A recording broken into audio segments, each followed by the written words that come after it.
the original being, the original living being.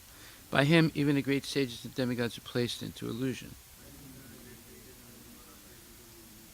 As one is bewildered by the illusory representations of water seen on fire or land seen on water. Only because of him do the material universes, temporarily manifested by the reactions of the three modes of nature, appear factual, although they are unreal. I therefore meditate upon him, Lord Sri Krishna, who is eternally existent in the transcendental abode, which is forever free from the illusory representations of the material world. I meditate upon him, for he is the absolute truth. Dharma pujita kaitravotra paramo nirmatsaranam satam vedyam vastavamatra vastu shivadam tapatrayon mulanam Srimad Bhagavate Mahamuni Krite Kim Vapurer Ishwaraha Sadyo Hridi Avarudyate Cha Kriti Bihi Sususubhistakshanat. Completely rejecting all religious activities which are materially motivated, this Bhagavata Purana propounds the highest truth, which is understandable by those devotees who are fully pure in heart. The highest truth is reality distinguished from illusion for the welfare of all.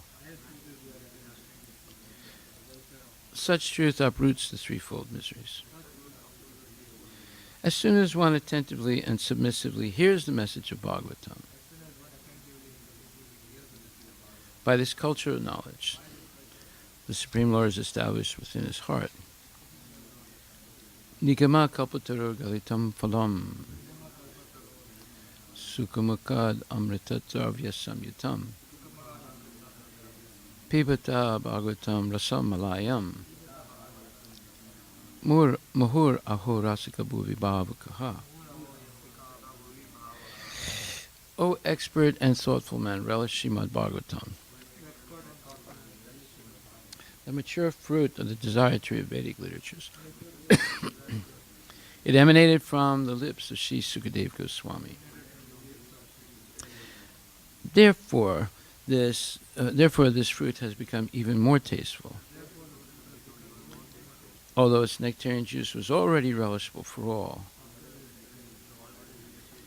including liberated souls. Srimad Bhagavad Gita, Canto 1, Chapter 9, Text 1, verse 41. But I wanted to discuss some more things about the purport of 40. So we'll just read the verse 41. At the Rajasuya Yagya, sacrifice, performed by Maharaj Yudhisthira, there was the greatest assembly of all the elite men of the world, the royal and learned orders, and in that great assembly, Lord Sri Krishna was worshipped by one and all as the most exalted personality of Godhead. This happened during my presence, and I remembered the incident in order to keep my mind upon the Lord. So we'll read just the first part. After gaining victory in the battle of Kurukshetra, Maharaj Yudhisthira, the emperor of the world, performed the Rajasuya sacrificial ceremony. The emperor, in those days, upon his ascendance to the throne, would send a challenge horse all over the world to declare his supremacy, and any ruling prince or king was at liberty to accept the challenge and express his tacit willingness either to obey or display the supremacy of the particular emperor. One who accepted the challenge had to fight with the emperor and establish his own supremacy by victory. The defeated challenger would have to sacrifice his life, making a place for another king or ruler. So Maharaj Yudhisthira also dispatched such challenging horses all over the world, and every ruling prince and king all over the world accepted Maharaj Yudhisthira's leadership as the emperor of the world. After this, all rulers of the world under the regime of Maharaj Yudhisthira were invited to participate in a great sacrificial ceremony of Rajasuya. Such performances required hundreds of millions of dollars, and it was not an easy job for a petty king. Such a sacrificial ceremony, being too expensive and also difficult to perform under present circumstances, is now impossible in this age of Kali, nor can anyone secure the required expert priesthood to take charge of the ceremony. Yeah, it just shows that the modern aspiration of world leaders to have one world government, which was the idea behind the European Parliament, and the idea of uniting all the countries of Europe into one political unit or nation. It hasn't worked, although they're still trying. England is leaving it now in what's called Brexit, the British exit from the European Union. And all their grand plans are basically falling apart because none of the leaders are of the stature of Maharaj Yudhisthira. So obviously they're all going to argue. People always argue for self-interested purposes. In order to have a union of kings, you have to have one very strong, powerful, saintly king, not just because they're a dictator, like Hitler was a dictator, Stalin was a dictator, Mao Zedong was a dictator, and Franco was a dictator, Mussolini was a dictator. They all tried to build up these big empires, and they failed because they were not pure devotees, like Maharaj Yudhisthira. However, Lord Rama was king of the whole world when he was present. Krishna was king of the whole world also when he was present. Maharaj Yudhisthira was king of the whole world. Krishna, although he was situated in Dwarka, he's the supreme controller, but he's Bhaktavatsal, he's very affectionate to his devotees, so he prefers that someone like Maharaj Yudhisthira be king of the whole world.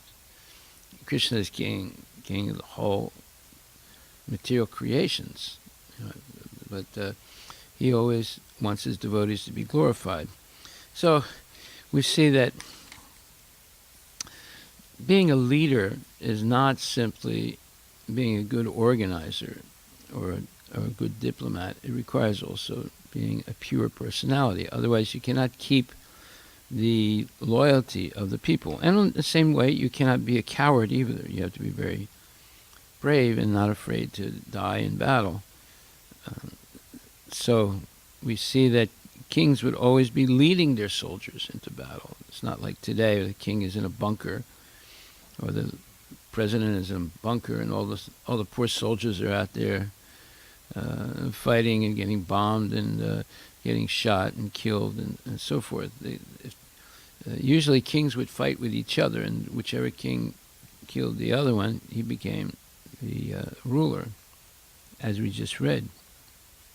So this would keep the war away from the common people. They're not trained to be fighters, so it's unfair to be killing them. It's very easy to kill untrained people by the soldiers who are trained to kill.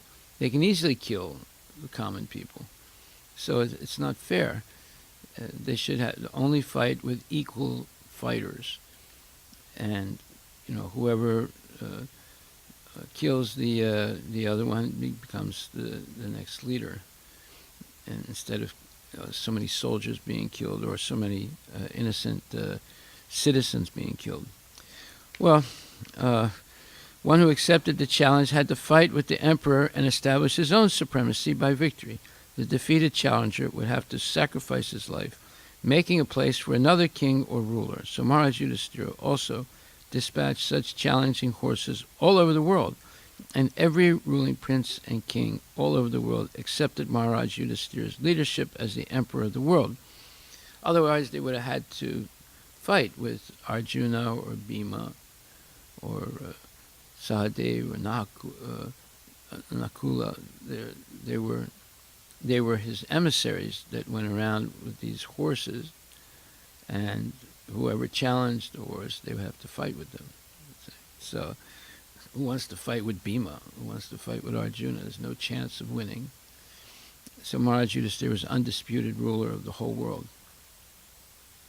And this explains why there are many similarities around the world. Like, for example, you have pyramidal or pyramid-like temples in India, you have them in Egypt, you have them in South America and other parts of the world, because there was one world government. Okay, so I want to go back. Yesterday I was trying to find something, and I found it after the class was over, but there was a statement in the verse that said,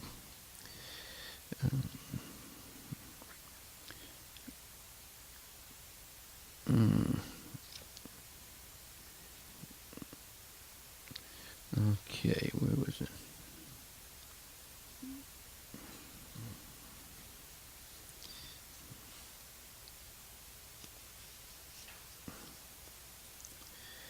The distinction between living entities and Lord is described in Srimad Bhagvatam.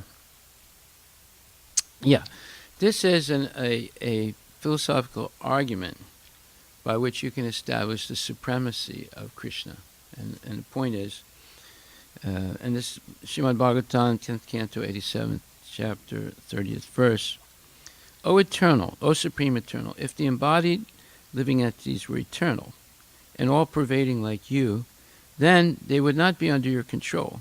But if the living entities are accepted as minute energies of your lordship, then they are at once subject to your supreme control. Therefore, real liberation entails surrender by the living entities to your control, and that surrender will make them happy.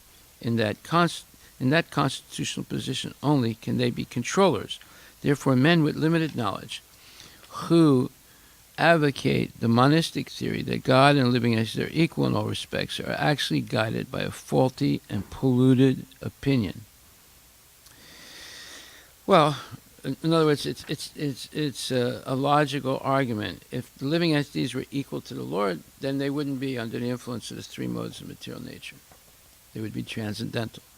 But the fact is that everyone is controlled by the modes of material nature. Therefore, they are not eternal. They're not the supreme controller. So, this is not only explained in 1087.30, but is also quoted in Bhagavad Gita, 7th chapter, 5th verse, in the purport. And it's a great way to convince a person that they're not God, nor that can they become God. So it says, O Supreme Eternal, it's the same translation. But Prabhupada says, the Supreme Lord Krishna is the only controller, and all living entities are controlled by him. These living entities are superior energy because the quality of their existence is one and the same with the Supreme, but they are never equal to the Lord in quantity of power. While exploiting the gross and subtle inferior energy, matter, the superior energy, the living entity, forgets his real spiritual mind and intelligence. This forgetfulness is due to the influence of matter upon the living entity. But when the influence of matter on the living entity is referring to the three modes of material nature. But when the living entity becomes free from the influence of the illusory material energy, he attains the stage called mukti, or liberation. The false ego, under the influence of material illusion, thinks, I am matter, and material acquisitions are mine. His actual position is realized when he is liberated from all material ideas, including the conception of his becoming one in all respects with God. Therefore, one may conclude that the Gita confirms the living entity to be only one of the multi-energies of Krishna, and when this energy is freed from material contamination, it becomes fully Krishna conscious or liberated. So, that was one point from yesterday. And the second point was about sex in the spiritual world. This is a big subject, but there was a strong indication in the verse yesterday of what that means. But then I have a lot more information to give about it. But in the purport it says, by intense ecstasy and loving service, the damsels of Rajabhumi attain qualitative oneness with the Lord by dancing with him on an equal level, embracing him in nuptial love, smiling at him in joke, and looking at him with a loving attitude. The relation of the Lord with Arjuna is undoubtedly praiseworthy for devotees like Bhismadeva, but the relation of the gopis with the Lord is still more praiseworthy because of their still more purified loving service. So this nuptial, let's say, attachment to Krishna is in terms of the way the gopis look at Krishna and the way he looks at them. Sometimes Krishna will embrace the gopis. There's also sometimes between married couples in Vaikuntha, they kiss each other and they embrace each other. However, the purest form of this love is explained in the Nectar of Devotion. And this love and also the idea of oneness. So in the Nectar of Devotion, it says, the conjugal love of Radha and Krishna is never disturbed by any personal consideration. The undisturbed nature of the conjugal love between Radha and Krishna is described thus. Just a little distance away from Krishna was Mother Yasoda, and Krishna was surrounded by all of his friends. In front of his eyes was Chandravali, and at the same time, on a chunk of stone in front of the entrance to Vraja, stood the demon known as Risasura. But even in such circumstances, when Krishna saw Radharani standing just behind a bush of many creepers, immediately his beautiful eyebrows moved just like lightning toward her. So this movement of the eyebrows is something special, because when Radharani and the gopis see such movements, they become ecstatic. That ecstasy is sexual love that is not based on sense gratification, but based on absolute, intense ecstasy. And this is what Prabhupada says in his purport in 1940 that we read yesterday. The equality is one of perfect ecstasy, where the differential conception is completely eradicated, for the interests of the lover and the beloved become identical. So there's no material lust involved. Now, however, sometimes it's spoken that gopis have lust, but this is also explained in the Bhagavad Gita. In Nectar of Devotion, where it says,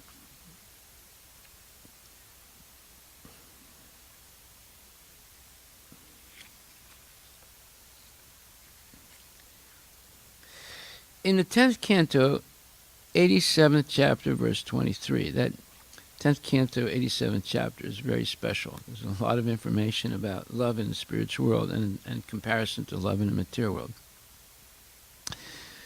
The Vedas personified address the Lord in this way: my dear Lord, yogis meditate upon your localized feature, and thus they achieve the spiritual perfection of being merged in the impersonal Brahmajyoti. Persons who treat you as an enemy achieve the same perfection without meditating. The gopis, who are embraced by your serpentine arms and who have such lusty attitudes also achieve the same perfection. And as far as we are concerned, being different demigods in charge of the different parts of Vedic knowledge, we are always following in the footsteps of the gopis. Thus, we hope to attain the same perfection. By the same perfection, we must always remember the example of the sun and the sunshine. Those who are impersonalists can merge into the sunshine like Brahmajyoti, whereas those who are in love with the Supreme Person enter into the supreme abode of the Lord, Goloka Vrindavan. Now, this is where he explains now what lusty attitude means in the spiritual world. The lusty attitude of the gopis does not refer to any sort of sex indulgence. Srila Rupa Goswami explains that this lusty desire refers to the devotee's particular attitude of association with Krishna. Every devotee in his perfectional stage has a spontaneous attraction to the Lord. The attraction is sometimes called the lusty desire of the devotee. The lust is the devotee's excessive desire to serve the Lord in a particular capacity. Such a desire may seem to be a desire for enjoying the Lord, but actually the endeavor is to serve the Lord in that capacity. For example, a devotee may be desiring to associate with the personality of Godhead as his cowherd friend. He will want to serve the Lord by assisting him in controlling the cows in the pasturing ground. This may appear to be a desire to enjoy the company of the Lord, but actually it is spontaneous love serving him by assisting in managing the transcendental cows. Now we see this in the material world also. Like someone says, "Oh, Guru Deva, I love you very much." Well, what does that mean exactly? It doesn't mean anything if the disciple doesn't serve the Guru, right? But when this disciple dedicates their life to serving the Guru's mission, that is an example of the type of love that's in the spiritual world. Now, if it's not conjugal in the sense, there's a lot of reciprocation with looks, embraces, and things like that. But the love is manifested in the form of service, but not service with any material purpose. It's service, as Lord Chaitanya explained, na danam, na janam, na sundaram, kavitam va jagadisha kamaya. So, now, there's more information about this and in the Nectar of Devotion, where it says, in the Lalita Madhava, Rupa Goswami explains that the movements of Krishna's eyebrows are just like the Yamuna, and that the smiling of Radharani is just like the moonshine. When the Yamuna river and the moonshine come in contact on the bank of the river, the water tastes just like nectar, and drinking it gives great satisfaction. It is cooling as piles of snow. Similarly, in the Padyavali, one constant companion of Radharani says, "My dear moon-faced Radharani, your whole body appears very content, yet there are signs of tears in your eyes. Your speech is faltering, and your chest is also heaving. By all these signs, I can understand that you must have heard the blowing of Krishna's flute, and as a result of this, your heart is now melting." So these are examples of intense ecstasy, of love. And this is what one would call lust, but lust in the spiritual world, not lust like in the material world. And there's a lot more information about this. It says, the steady ecstasy of conjugal love is the original cause of bodily enjoyment. In the Padyavali, this original cause of union is described when Radharani tells one of her constant companions, "My dear friend, who is this boy whose eyelids, dancing, constantly have increased the beauty of his face and attracted my desire for conjugal love? His ears are decorated with buds of ashoka flowers, and he has dressed himself in yellow robes. By the sound of his flute, this boy has already made me impatient." These are signs of intense ecstasy. It's not a question of lust as we understand it in the material world. The conjugal love of Radha and Krishna is never disturbed by any personal consideration. The undisturbed nature of the conjugal love between Radha and Krishna is described here. Just a little distance away from Krishna was Mother Yasoda, and Krishna was surrounded by all of his friends. In front of his eyes was Chandravali, and at the same time, on a chunk of stone in front of the entrance to Vraja, stood the demon known as Rishasura. But even in such circumstances, when Krishna saw Radharani standing just behind a bush of many creepers, immediately his beautiful eyebrows moved just like lightning toward her. See? So the movement of the eyebrows, the facial, different facial expressions, and the enchanting playing of the flute, all these things cause intense ecstatic feelings of the gopis, and their only desire is to serve the Lord. So this is the nature of the sexual relationship, because sexual relationship talks about union. But this is a union of intention or purpose of pleasing the Lord without any selfishness involved. And that is something that people aspire for in this material world, but because of the modes of material nature, it turns into selfishness, and therefore there's arguing, divorce, not arguing, but there's sometimes a wife gets angry at her husband and says, well, you're not allowed in the bedroom anymore. You sleep on the couch in the living room. So these type of let's call pastimes in the material world are different than the pastimes in the spiritual world. In pastimes in the spiritual world, Radharani might say, I don't want to see Krishna anymore, right? And tells the gopis, if Krishna comes, tell him I'm not here, or something like that, right? But that just increases her ecstasy of love for Krishna and his ecstasy of love for her. But, if the wife says, get out of the bedroom, I don't want to see you in the bedroom anymore, the husband says, I killed this person, and she's thinking, I really don't like this person. You see, there's a big difference between the two. It's like iron and gold, as described in the Chaitanya Charitamrita. So anyway, I just wanted to make a few comments about that, and where it talks about intense ecstasy and perfect ecstasy in the purport 1940. Haribol. Where is the Prabhupada?